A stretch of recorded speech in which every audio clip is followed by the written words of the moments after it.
मिट्टी और पत्थर से बना बर्फीला सीना, पहाड़ जैसा तना, अंधेरा है इनका दोस्त और रोशनी इनकी मौत। दोस्तों, अगर हम प्रकृति में छेड़छाड़ करेंगे तो प्रकृति हमें नुकसान तो पहुंचाएगी। इसी प्रकार इस मूवी में भी लोग एक सोए हुए पहाड़ को जगा देते हैं और उसके बाद क्या विनाश होता है, क्यों वो पहाड़ ऐसा करता है, जरूर देखिए ये मूवी। वेलकम डियर रॉकर्स, आज हम देखने वाले हैं ट्रॉल्स। हाल ही में रिलीज हुई ये एक खतरनाक मूवी है। दोस्तों, मूवी की शुरुआत में एक लड़की खतरनाक पहाड़ पर क्लाइम कर रही होती है, लेकिन उसके कुछ समय बाद थोड़ा नीचे फिसल जाती है। ऊपर से उसके पापा आवाज लगाते हैं, अरे छुटकी ऊपर आओगी कि वहीं रहने का इरादा है। छोटी लड़की बड़ी साहसी है और आराम से ऊपर आ जाती है। फिर दोनों बाप बेटी पहाड़ के ऊपर बैठे होते हैं। वो अपनी बेटी को कहता है, तुम्हें पता है सामने पहाड़ों पर ट्रॉल्स रहते हैं, क्या तुम्हें वो कहानी याद है? तो लड़की कहती है, मुझे कहानी में कोई इंटरेस्ट नहीं है, और वैसे भी कहानी में कहा गया है कि एक शादी में 13 ट्रॉल्स नशे में धुत थे, उन्हें वक्त का पता नहीं चला और सूरज की रोशनी उन पर पड़ी और वो पत्थर बन गए। क्या बकवास कहानी है पापा। उसके पापा कहते हैं, बेटा हर कहानी में कुछ न कुछ सच होता है, तुम अपनी आंख बंद करो और विश्वास से देखो, तुम्हें सच दिखेगा। फिर वो देखती है तो उसे सच में पहाड़ में इंसानों की शक्ल दिखती है और वो बिल्कुल हैरान हो जाती है।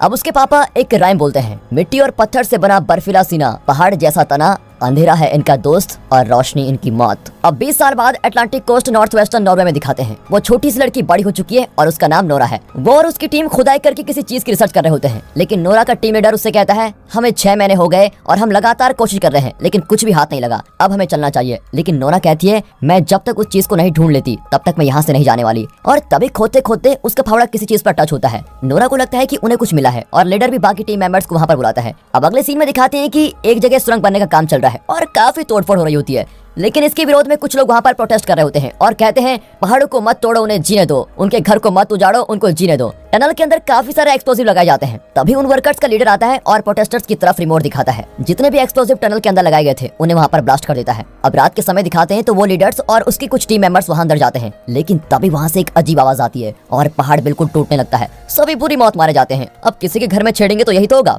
इसके बाद आर्म फोर्सेस ऑपरेशनल हेडक्वार्टर्स में दिखाते हैं। वहाँ के सभी ऑफिसर्स रडार में देखते हैं कि डोबरे नाम की जगह में भूकंप का महसूस हो रहा है। वो ऑफिसर कमांड देता है कि डोबरे की पहाड़ी में कुछ हलचल मची हुई है, वहाँ प्लेन्स भेजिए। अब हेलीकॉप्टर से भेजी गई तस्वीर को जनरल देखते हैं और सरकार को आगाह करने का फैसला करते हैं। और अब प्राइम मिनिस्टर के रेजिडेंस को दिखाते हैं। प्राइम मिनिस्टर पूछती है, क्या बात है, इतना शोर क्यों है? अब उसका एडवाइजर जिसका नाम एंड्रियास है, वो कहता है, मैम रास्ते में आपको सब कुछ पता चल जाएगा। अब प्राइम मिनिस्टर वीडियो में देखती है जिसमें डिफेंस मिनिस्टर समझा रहे होते हैं कि अभी तक क्या क्या हुआ और कैसे हुआ। वो ये भी बताता है कि प्लेन से ली गई फोटोज में कुछ अलग किस्म के निशान भी देखने को मिल रहे हैं। अब ये किसके हैं ये तो पता नहीं। प्राइम मिनिस्टर भी उससे कह देती है कि मीडिया को तुम अच्छे से हैंडल कर लेना। वो एंड्रियास से कहती है, तुम आर्कियोलॉजिस्ट, जियोलॉजिस्ट या बायोलॉजिस्ट को बुलाने की तैयारी करो, लेकिन वो कहता है कि ओलॉजिस्ट इसके लिए सही रहेगा। अब सीन दोबारा नोरा और उसकी टीम पर शिफ्ट होता है। वो अपनी खोज को सेलिब्रेट कर रहे होते हैं। तभी वहाँ पर मिलिट्री हेलीकॉप्टर आता है और वो नोरा से पूछते हैं, क्या आप ही नोरा टाइडमैन हैं? हाँ बोलने पर वो कहते हैं कि मैम आपको फौरन हमारे साथ चलना होगा, देश की सुरक्षा की बात है। नोरा भी चलने के लिए राजी हो जाती है। वहाँ पहुँचने पर एंड्रियास नोरा का स्वागत करता है और कहता है, अभी आपको इस बारे में कुछ नहीं बताया जाएगा, बहुत ही जल्द आपको सब कुछ पता चल जाएगा कि आपको यहाँ पर क्यों बुलाया है। अब उसे हाई ऑफिसर के सामने ले जाया जाता है। एंड्रियास उसका इंट्रोडक्शन कराता है कि ये पेलेंटोलॉजिस्ट है जो डायनासोर्स और पुराने जीव्स के फॉसिल्स की रिसर्च करती है। अब जनरल कहते हैं कि ये या तो एक मिलिट्री स्ट्राइक हो सकती है या फिर टेररिस्ट अटैक हो सकता है, लेकिन अभी कुछ भी क्लियर नहीं है। लेकिन हमारी रिपोर्ट के अनुसार डोबरे में जो भी हुआ वो कुदरत का प्रकोप है। और फिर इस पर सभी अपना अपना एक्सप्लेनेशन देते हैं।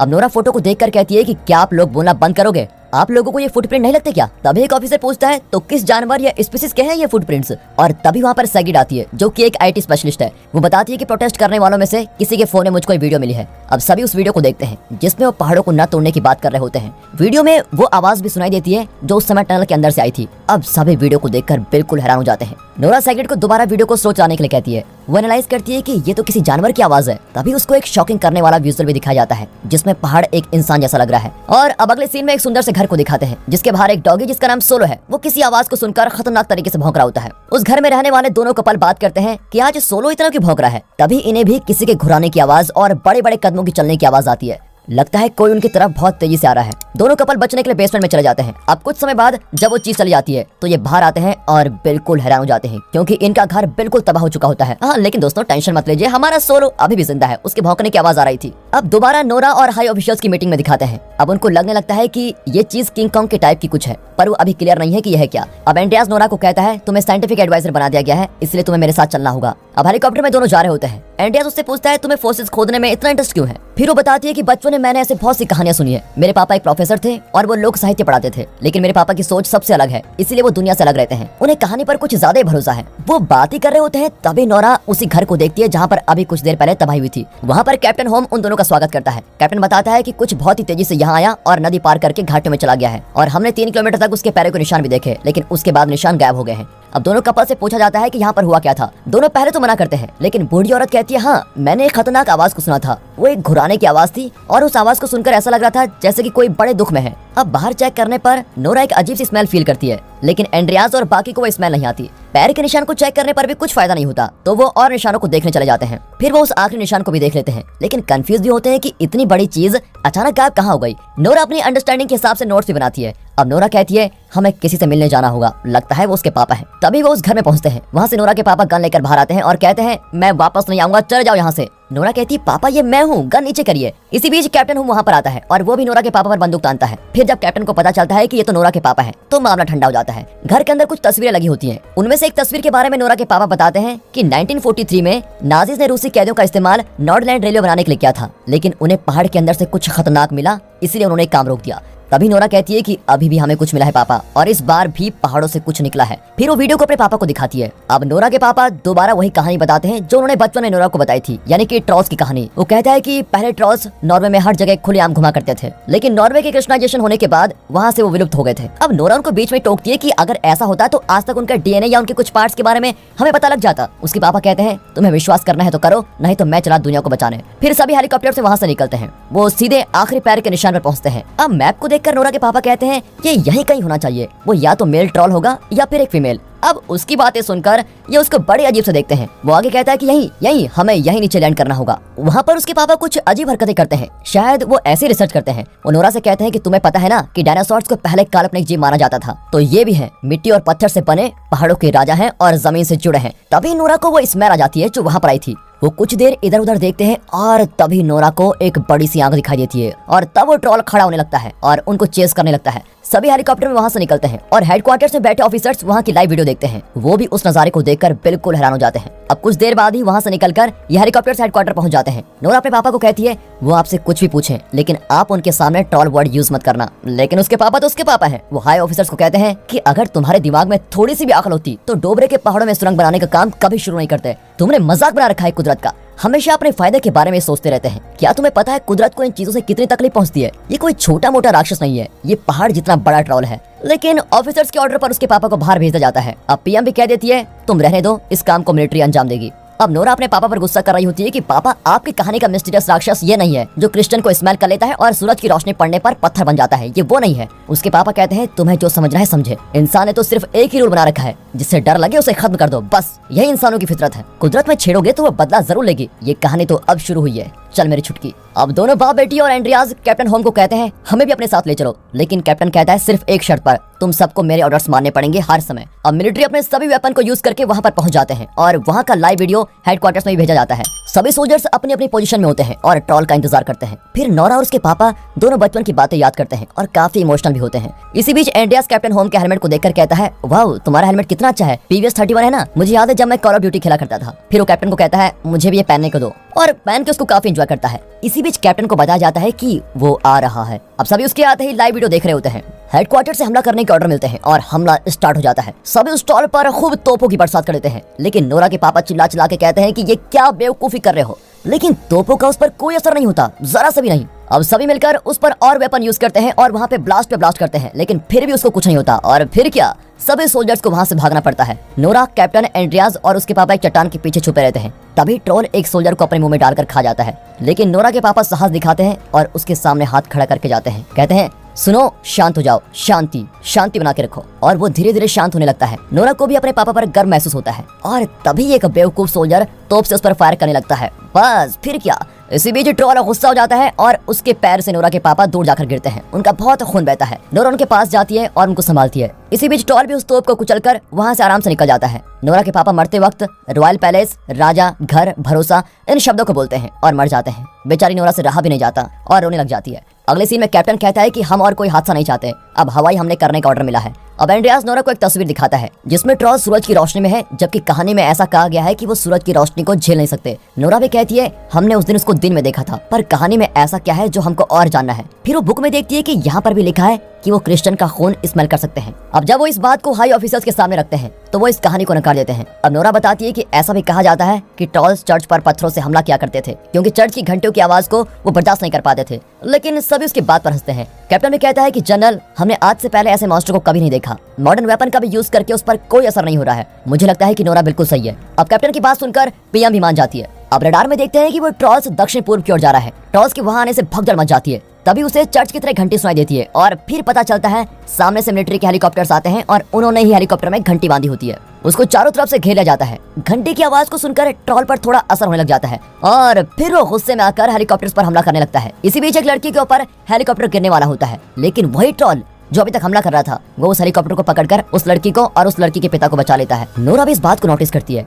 ये सीन सच में हार्ट टचिंग होता है। अब हर जगह मीडिया में खबरें फैल जाती है कि एक बड़ा दानव दिखाया गया, इस राक्षस ने ऐसा कर दिया, वैसा कर दिया, वगैरह वगैरह। आगे बताया जाता है कि वो ओस्लो को तबाह करने वाला है। अब नोरा, कैप्टन और एंड्रियास हेडक्वार्टर्स में पहुंच जाते हैं। वहाँ पर पीएम और नोरा के बीच में काफी बातें होती है। पीएम नोरा को बाहर जाने के लिए बोल देती है। कैप्टन भी बाहर आके नोरा का शुक्र अदा करता है और कहता है अगर कभी भी मेरी जरूरत पड़े तो बता देना। अब हायर ऑफिसर्स की एक और मीटिंग होती है जहाँ पर ऑफिसर्स पीएम से रिक्वेस्ट करते हैं कि हमें और खतरनाक हथियार यूज करने की अनुमति दे दो। एंड्रियास पीएम को मना करता है कि मैम आप प्लीज इनको अप्रूवल मत दो, लेकिन पीएम उसको बाहर जाने को बोल देती है। फिर क्या, एंड्रियास खुद ही अपनी जॉब से रिजाइन कर देता है और कहता है मैं कभी गलत काम नहीं करूंगा। लेकिन जैसे ही दरवाजे पर जाता है कहता है मैं तो मजाक कर रहा था और अपना कार्ड वापस लेके चला जाता है। क्या आदमी है ये। अब वो नोरा के पास जाता है और साथ घर चलने के लिए कहता है। वो साथ ही कहता है ओस्लो को ये लोग खाली करने वाले हैं और उसके बाद पता नहीं क्या करते हैं। अब पीएम अपने वीडियो को रिकॉर्ड करवाती है और सभी को बताती है जो हो रहा है वो हकीकत है। ये एक ऐसा जीव है जिससे विज्ञान भी अज्ञान है, इसलिए मैं इमरजेंसी का ऑर्डर देती हूँ और पूरे ओस्लो को और पास के क्षेत्रों को खाली करने का ऑर्डर देती हूँ। अब नोरा और एंड्रियास कार में होते हैं। नोरा नोट्स में देखती है कि पापा ने सिंडिंग वर्ड यूज किया है, लेकिन मुझे इसका मीनिंग पता नहीं है। तभी एंड्रियास कहता है मुझे तो इस नाम को सुनकर रिकार्ड सिंडिंग का नाम याद आ रहा है, जो रॉयल पैलेस का चीफ ऑफिसर है। और रॉयल पैलेस शब्द सुनकर नोरा को याद आता है कि उसके पापा ने आखिरी में यही शब्द कहे थे। फिर नोरा और वो सीधे रॉयल पैलेस में पहुंचते हैं। वहाँ गार्ड उनको अंदर नहीं आने देते। तभी सिंडिंग आ जाता है और कहता है मुझे पता था कोई ना कोई मुझसे मिलने जरूर आएगा। वो उनको अंदर लेके जाता है और कहता है मैं तुम्हें जानता हूँ और तुम्हारे पिता की मैं बहुत इज्जत करता हूँ। मुझसे बहुत नफरत करता था तुम्हारा पिता, पर वो बहुत ही अच्छा इंसान था। फिर वो उनको एक गुफा में लेके जाता है और कहता है इस गुफा की खोज 1920 में हुई थी। अब वो उनको सुरंग के अंदर एक और सुरंग दिखाता है और कहता है ये एक पहाड़ी राजा का घर था। नॉर्वे के क्रिश्चियनाइजेशन के दौरान सेंट ओल्क ने इस भूमि से उन सभी चीजों को हटवा दिया था जो नए धर्म के विश्वास के आड़े आ रही थी। वो जानते थे कि ट्रॉल्स के लिए भी परिवार से बढ़कर कुछ नहीं है। वहाँ पर बड़े बड़े कंकाल पड़े होते हैं। वो आगे कहता है इन सभी को मार दिया गया था, पर उन्होंने पहाड़ी राजा के एक बच्चे को बख्श दिया और उसे बहला फुसलाकर अंधेरे में धकेल दिया था। डोबरे के पहाड़ों की गहराइयों में उसको बंद करके रख दिया था ताकि वो मर जाए। अब नोरा कहती है कि मतलब जो ट्रॉल बाहर घूम रहा है वो यही है, वो उनका आखिरी बच्चा है और वो अपने घर आना चाहता है। तभी वो उन ट्रॉल्स के सड़े हुए पार्ट्स को देखती है। उनमें कुछ अजीब सा होता है। उसको देखकर नोरा कहती है अंधेरा इनका दोस्त, सूरज इनका दुश्मन। और हमने जिस दिन ट्रॉल्स को देखा था उस समय दिन थी, लेकिन सूरज की रोशनी उस पर डायरेक्ट नहीं पड़ रही थी। एंड्रियास कहता है पर अब रात को हम सूरज की रोशनी कैसे लेकर आए, वो तो तबाही मचा रहा है। नेक्स्ट सीन में देखते हैं कि शहर खाली हो चुका है, हर जगह टैंक है, वो ट्रॉल्स पर हमला कर रहे होते हैं। तभी कैप्टन को नोरा का फोन आता है और वो कहती है मेरे पास एक प्लान है। वो कहती है हमें उसे शहर से दूर किसी जगह पर ले जाना होगा और वहाँ पर यूवी रेस का इंतजाम करना होगा। यहाँ अब पीएम ऑर्डर्स दे देती है कि जो भी हथियार तुम्हें यूज करना है करो, बस उस खतरनाक जीव को मार डालो। अब बड़ी बड़ी मिसाइल्स को दिखाते हैं और एंड्रियास को सेगेट बता देती है कि अब ओस्लो को तबाह किया जा रहा है। फिर एंड्रियास उसे कहता है क्या तुम कैसे भी करके मिलिट्री सिस्टम को हैक कर सकती हो। वो कहती है यस बिल्कुल कर दूंगी। यहाँ कैप्टन भी यूवी रेस का इंतजाम करता है और वहाँ पर कई मिलिट्री ट्रक्स आ जाते हैं। शायद इनका कुछ इंतजाम करके वो यूवी रेस बनाएगा।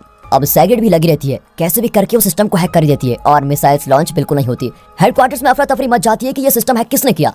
ट्रॉल अब रॉयल पैलेस के सामने आ जाता है। नोरा और एंड्रियास उसको पार कर लेते हैं और फिर पता चलता है कि नोरा ने रॉयल पैलेस की गाड़ी में ट्रॉल के पूर्वजों की खोपड़ी रखी होती है। उसको देखते ही ट्रॉल इनका पीछा करने लगता है। अब यहाँ दिखाते हैं तो कैप्टन सभी को कहता है हमें अब एक साथ कुछ न कुछ करना होगा। आज हमारे बचने की उम्मीद बहुत कम है, इसलिए भाइयों हम कौन है हमें पहचानना होगा। हम हार मानने वालों में से नहीं है, हम आखिरी सांस तक लड़ने वाले हैं क्योंकि हम सोल्जर्स हैं। कैप्टन की मोटिवेशनल स्पीच से सभी जोश में आ जाते हैं। इसी बीच इनकी कार से खोपड़ी नीचे गिर जाती है और ट्रॉल उस खोपड़ी को उठाता है और बड़ा ही इमोशनल हो जाता है। तभी गलती से उसके हाथ से वो नीचे गिर जाता है और बेचारा रोने लगता है क्योंकि दुनिया में इसका कोई भी नहीं है। वो बिल्कुल रौद्र रूप में आ जाता है और तबाही करने लगता है। हेडक्वार्टर्स में भी पता चल जाता है कि यहीं से सिस्टम को हैक किया जा रहा है। तभी एक ऑफिसर को पता चलता है कि सेग्रेड ही हैकर है और कुछ देर में सिस्टम ऑनलाइन आ जाता है। मिसाइल से दोबारा लॉन्च करने के लिए रेडी हो जाते हैं। यहाँ नोरा और एंड्रियास भी बड़ी मुश्किल से गाड़ी से बाहर कूद जाते हैं और बच जाते हैं, लेकिन मुसीबत अभी टली नहीं है। ट्रॉल्स नोरा को दबाने वाला होता है, पर तभी कैप्टन सभी ट्रक के लाइट्स और हॉर्न शुरू कर देता है। कैप्टन सभी यूवी रेस को ऑन कर देता है जिससे उस पर असर होना शुरू हो जाता है। इसी बीच जैसे जनरल को पता चलता है कि वहाँ पर कुछ लोग भी हैं तो वो मिशन को अबॉर्ट कर देता है।